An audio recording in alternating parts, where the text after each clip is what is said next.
Šajā sezonā mēs ar brāli kolosāli braucieni pa visu Latviju ir kļuvuši vēl aizraujošāki un ērtāki, jo Mercedes-Benz un Veho ir parūpējušies par mūsu drošību un komfortu ceļā. Tagad mēs varam pilnībā ļauties piedzīvojumiem, meklējot skaistākās vietas sirsnīgai atpūtai ar ģimeni un draugiem. Emīl, tu man šodien esi sagatavojis pārsteigumu. Mēs kaut kur brauksim uz iepriekš neredzētu vietu. Nu, pārsteigums tas ir, es tur jau esmu bijis, tāpēc es gribu tevi arī tur aizvest. Ok, Emīl, bet es tev gribu tagad pastāstīt par vienu lietu, kas tev drīzumā skars. Jo tu taču gribi nolikt mašīnas tiesības, ne? Nu, bet, protams, tāds ir mērķis. Redz, CSDD drīzumā braukšanas eksāmenā liks autovadītājiem pierādīt savas spējas, orientēties satiksmē ar navigāciju.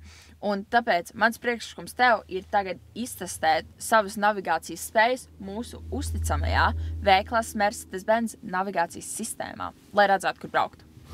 Tas ir tik viegli, skaties un mācies.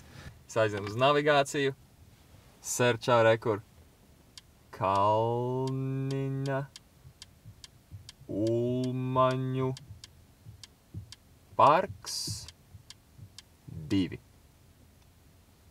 Rekur ir Mārupas novads. Mēs braucam uz ProBaller arēnu?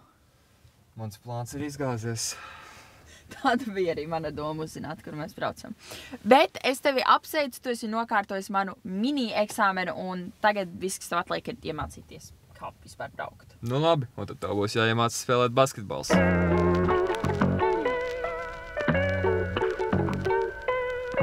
Apsveicam ar foršo idejas realizāciju. Paldies. Jā, Latvijas basketbolu noteikti, ka šito te jau sen ir pelnījuši.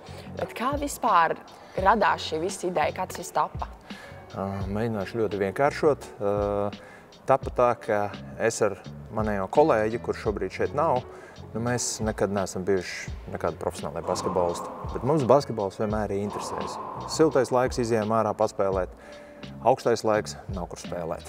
Mums pat tik daudz neinteresē spēlēt, kā vienkārši atrasties tajā basketbola video un vienkārši pamētāt bumbu, patrenēties. Trenēt basketbolu. Daudz arī iet uz boksu trenēties, viņi nekad neiet tur viens otram sist. Tieši tas pats ir ar to basketbolu.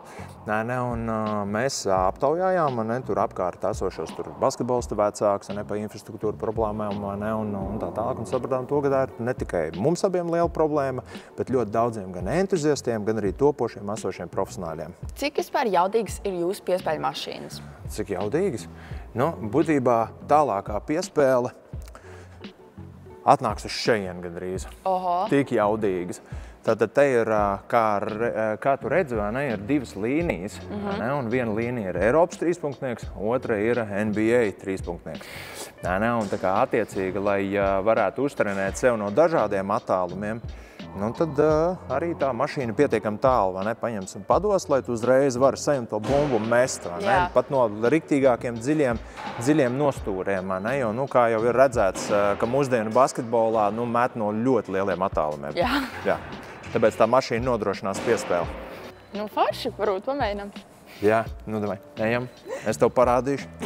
Bet tikai vienīgais tu nedrīkstēsi sākt ar metieniem no 3 punktu līnijas. Labi. Ar šito mašīnu problēma ir kāda. Ja sāk uzreiz mētāt no liela attāluma, viņš dod baigi bieži tās bumbas. Un tev vienkārši pleci jau, iedomājies, tev katru otro sekundi nāk bumba virs, un tev viņi ir jāmet pleci vienkārši tādā ātrumā piekūst. Ir jāsāk no bišķi tuvāk. Un es īstībā tagad tev nomainīšu bumbas, tāpēc, kad meitenes metas 6. Ko izņemam ārā, varbūt tev kopā. Bet te ir tā lieta, kad ne obligāti ar to mašīnu ir jādarbojās. Citi tā kā pārprot, ka te ir apmēram kā, tur maliņā var nolikt.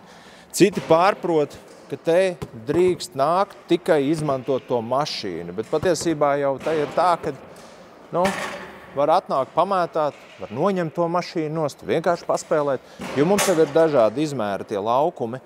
Un, Ir maziņie laukumi, ir 2 platāki laukumi un 3 uz 3 laukumi, vai ne? Un tur citi atnāk lielākos laukumos 2-2 paspēlēt basketbolu savā starpā. Ģimenes atnāk, darbinieki atnāk, ne? Tur kolēģi uzspēlē 3 uz 3, vai arī šajos mazajos laukumos vienkārši 1 uz 1.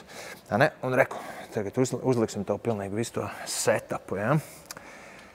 Nu, tūlītām dabūsies vist, ja? Nu, labi, uzliksim tev sākumā. Nu, uzliksim tev kaut kādas sodiņas, ja? Tātad uzliksim atspēr tā, lai neaizlidot tur ģērbtuvēs. Nu, davai. Tagad tev jānostājās ir pie sodiņa. Un tev liksies, ka tas tīkls tev nenormāli traucē. Bet tā ir tikai ilūzija, ja? Jo šito mēs esam jau pārbaudījuši, kad, un tas jau ir sen pārbaudīts, ka... Kur viņš metīs, kā viņš metīs? Tev rokās. Mēs esam jau sen pārbaudījuši, ka trajektorija tas nemaina. Un kā viņš nomirgos, tev nāks bumba. Un gaida bumbu. Sākumā ir jāpierod. Nu, hop. Gandrīz. Tuvu. Tas jau bija tuvu. Dāj. Tik tuvu. Vai tulīt būs?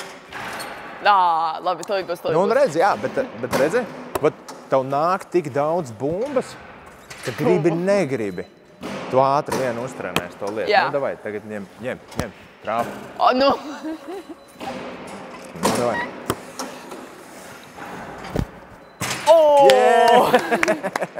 Ir. Nu ko, un vēl 500 metienus, ja? Tā apmēram topošiem profesionāļiem ir jāmētā dienā. Entuziasti bišķi mazāk var pamētāt. Jau precīzāk nekā sākumā. Jā, ir stipri labāk. Un tagad tev 100 bumbas šitā jāizmet. 100? Jā.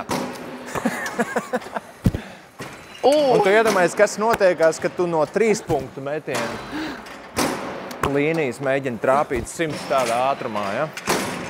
Šitas ir tāds catch and shoot vingrinājums, ja? Tu noķer bumbu un uzreiz met.